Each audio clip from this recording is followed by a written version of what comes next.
Mon enfance a été bercée par différents dessins animés et jeux. Cependant, vu qu'on n'est pas tous de la même génération, peut-être que certains d'entre vous ne connaissent même pas ce que je vais parler dans la vidéo. C'est pour ça qu'aujourd'hui, je vais vous les présenter un par un. C'est bon pour vous? On y va!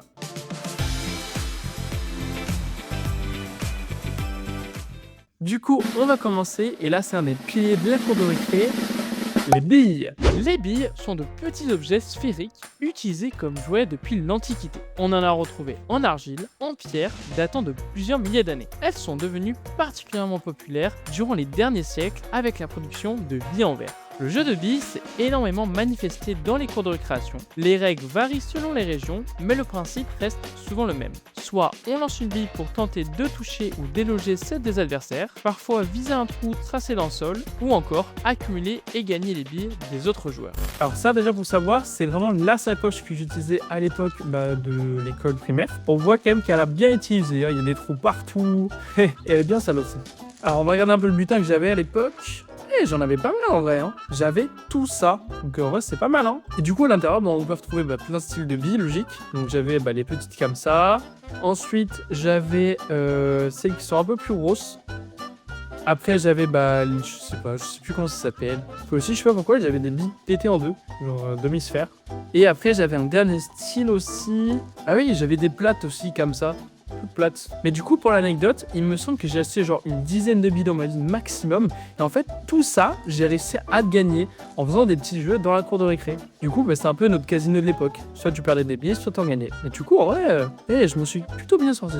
J'aurais pu avoir une carrière, je pense. Non. On enchaîne ensuite avec la Nintendo Wii. Alors c'est ma première console de salon et j'en étais tellement fier. J'ai passé des milliers d'heures dessus, c'était tellement bien. La Wii est une console de jeux vidéo créée par Nintendo et sortie en 2006. Elle a marqué l'histoire du jeu vidéo grâce à son mode de jeu innovant basé sur le mouvement. Elle a été vendue à plus de 100 millions d'exemplaires dans le monde entier. Ce qui a fait la différence avec les consoles de salon classiques, c'est qu'elle a permis à attirer un nouveau public aux jeux vidéo, les familles ou les personnes âgées, mais aussi à rendre les jeux plus accessibles et conviviaux. Et enfin, c'était aussi une méthode pour bouger, alors que généralement, on est plutôt sédentaire quand on y joue. Du coup, on avait plein de jeux, les jeux Skylanders, les jeux Just Dance, ça je faisais la collection, tous les Noëls je le commandais et je le recevais à chaque année. On avait les jeux Cars, Donkey Kong, encore Skylanders, et franchement les jeux que j'ai préféré jouer sur la Wii, il y avait Poképark 2 le monde des vœux, qui était incroyable, Inazuma Eleven Striker, et après il y avait un dernier jeu avec Dragon Ball Z aussi que j'ai kiffé. Mais la Wii c'était vraiment de très très bons souvenirs. Maintenant, je vais vous présenter un type de jeu de cartes que j'adorais à l'époque. Évidemment, tout le monde connaît le principal, dont on parlera un peu plus tard dans la vidéo. Mais là, c'était un autre truc. Je pense que c'était plutôt ma génération. Et c'était les cartes Yu-Gi-Oh! Voilà. Donc, j'avais le coffret, le livre. Et franchement, moi, j'ai kiffé. Les cartes Yu-Gi-Oh! Viennent du manga et de l'anime du même nom. C'est par Kazuki Takahashi dans les années 1990. En 1999, le jeu de cartes a collectionné et lancé au Japon, puis dans le monde entier. C'est un jeu de stratégie à 2 joueurs où chacun essaye de faire tomber les points de vie de l'adversaire à 0. Chaque joueur utilise alors un deck de 40 à 60 cartes. Les cartes sont réparties en 3 types, les cartes monstres, les cartes pièges et les cartes magiques. C'est devenu un des jeux de cartes les plus vendus au monde avec plus de 35 milliards de cartes imprimées. Des tournois officiels ont été organisés comme le YCS. Évidemment, comme tout jeu de cartes connu, certaines d'entre elles coûtent aujourd'hui des milliers d'euros. Et du coup, en vrai, je les ai plutôt bien gardées. Je trouve les cartes sont encore belles. Bon, évidemment, il y en a qui sont abîmées, mais bon. Et pour ceux qui connaissent, moi j'avais les cartes de la génération Utopie. Alors je sais qu'il y a eu plusieurs saisons parce que ça passait sur Gulli à l'époque, mais du coup moi j'avais cette génération-là. Et franchement, on s'amusait bien. Bon, par contre, c'était un mode de jeu assez compliqué à comprendre. J'ai qu'à l'époque, il y avait d'autres jeux un peu compliqués, mais alors là, il fallait bien tout calculer. Franchement, c'était pas un jeu facile. Et je trouve que ça l'est toujours pas. Mais gros banger. Comment ne pas parler des consoles sans parler de la Nintendo et la Nintendo 3DS.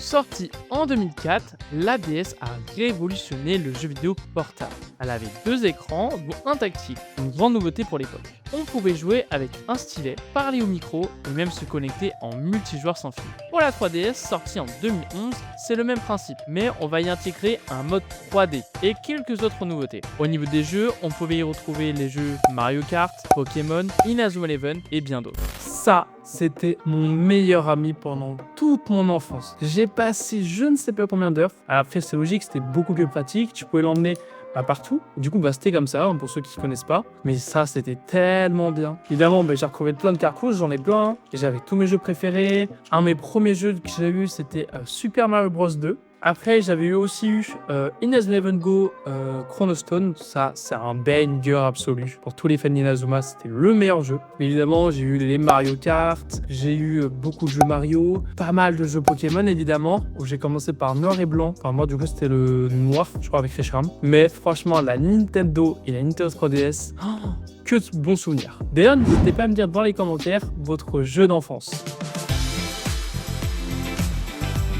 J'ai retrouvé aussi quelque chose qui était ma passion absolue à l'époque, c'était les Lego. Et franchement, je kiffais trop. Les Lego viennent du Danemark par la société Lego Group créée en 1932 par Ole Kirk Christensen. Le mot Lego vient de l'expression danoise Leggot, qui signifie joue bien. Les célèbres briques en plastique ont été lancées dans les années 1950 et sont devenues un phénomène mondial. Aujourd'hui, Lego a su se développer avec d'énormes collaborations comme avec Star Wars, Harry Potter ou encore Marvel. Mais il a su aussi développer lui-même ses propres franchises comme Lego Ninjago, Lego Chima ou encore Lego City. Il y a eu même des jeux vidéo créés dans l'univers de la construction Lego. J'en avais plein avec mes frères.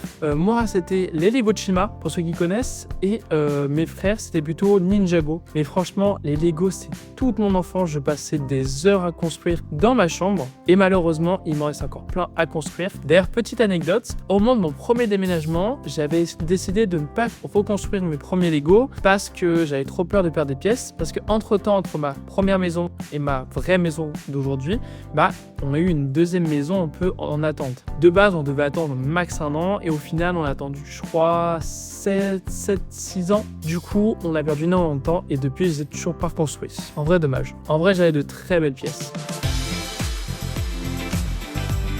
Évidemment, quand on parle de jeux d'enfance, on pense évidemment à Pokémon et surtout les cartes Pokémon. Les cartes Pokémon ont été lancées en 1996 au Japon, peu après le succès des jeux vidéo et du manga. C'est vite devenu un hit planétaire. Et encore aujourd'hui, la collection continue de s'agrandir au plus grand bonheur de ses fans. À la base, les cartes ont pour principe de représenter les combats dans la série. Mais finalement, elles seront surtout utilisées lors d'échanges pour agrandir la collection des collectionneurs. Il y a bien sûr des tournois officiels, mais certaines cartes rares et holographiques sont très recherchées par les collectionneurs et peuvent valoir des milliers d'euros. Et moi à l'époque, j'en avais pas mal.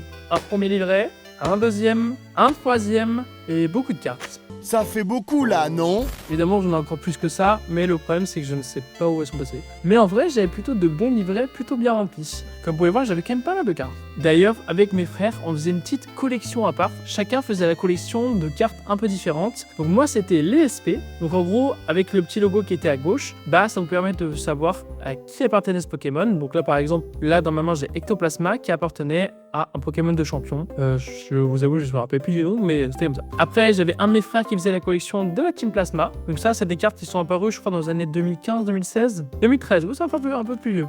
Après, les cartes Pokémon, c'était toute notre enfance. Et d'ailleurs, je sais pas vous, mais nous, elles avaient été interdites dans notre école parce que, tout le monde avait ça. Ça créait vraiment des gros problèmes. Il y avait des gens qui mentaient, qui volaient des cartes. Et du coup, c'était un gros bazar. Donc, ils ont été obligés de les interdire. Alors aujourd'hui, je fais plus la collection des cartes Pokémon, même si j'en reste évidemment très attaché. J'ai pas envie de les vendre, je vais les garder pour moi. Mais un de mes plus grands rêves serait d'un jour aller au Japon, mon voyage de rêve, et d'acheter une box de cartes Pokémon et faire une ouverture avec mes potes ou moi tout seul. Franchement, ce serait incroyable.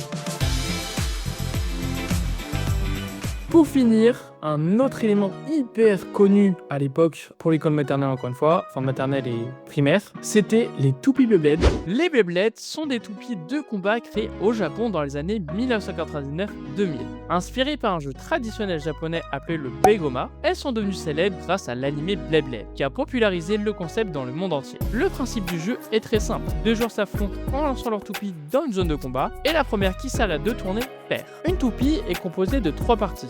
Chaque joueur essaie plusieurs fusions entre toupies pour trouver la plus forte possible. Évidemment, des tournois ont été créés avec un championnat du monde. Alors ça aussi, c'était un énorme banger à la télé sur la 18 à l'époque, sur Midi du coup. Et tout le monde ramenait ses toupies et allait lancer ses toupies en fait sur les plaques d'égout. C'était un peu le seul endroit où on pouvait jouer avec sous le préau parce qu'il n'y avait pas de cailloux. Le problème de ça, c'est que ça détruisait en fait le bout de la toupie, la mine, et du coup après elles étaient plus utilisables. Et du coup le but du jeu, c'est comme les toupies d'aujourd'hui, c'est 2 toupies qui se tirent en même temps, et le but c'est de rester le plus longtemps possible, et du coup de rester plus longtemps que l'autre. Et ça aussi, on était très influencé par les dessins animés, mais en fait un peu pour tout je trouve. Et du coup dans notre enfance, vu qu'on avait beaucoup de très bons dessins animés, comme je l'ai dit pour Pokémon, Yu-Gi-Oh, Inazuma Eleven, en fait tout ça, après du coup on l'a retranscrit dans la cour de récré. Franchement c'était trop génial. Du coup, c'est la fin de cette vidéo. J'espère qu'avec tous ces petits éléments, je vous ai rappelé de très bons souvenirs. Bon, en tout cas, ça m'a fait grave plaisir de les rechercher. Je me suis beaucoup amusé et franchement, trop bien. En tout cas, les gars, si vous avez aimé la vidéo, n'hésitez pas à liker et à vous abonner. Et nous, on se retrouve pour une prochaine vidéo.